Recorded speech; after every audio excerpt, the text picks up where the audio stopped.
ఎక్కడ గుర్తుతో పచ్చవచ్చు చెప్పు చేతి మీద ఎక్కడ గుర్తు నీకే తెలియదు నీకు బండి బండి చెప్పు నువ్వు ఆది బాగా బండి గారు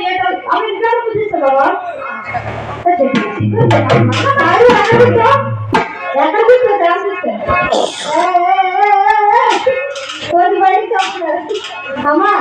సాయిగా ఎక్కడ కూర్చున్నా తెలుసా గొప్ప కూర్చున్నా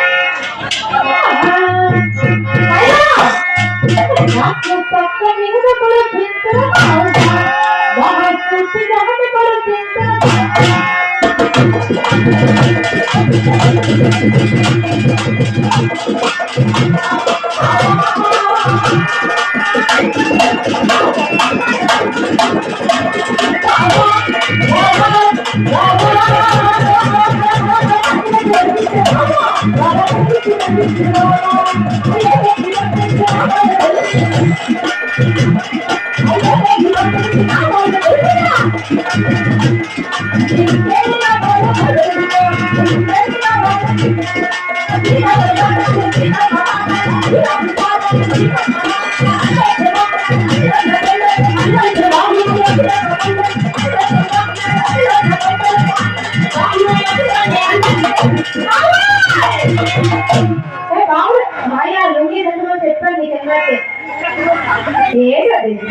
కట్ అయిపోతుందని చెప్పా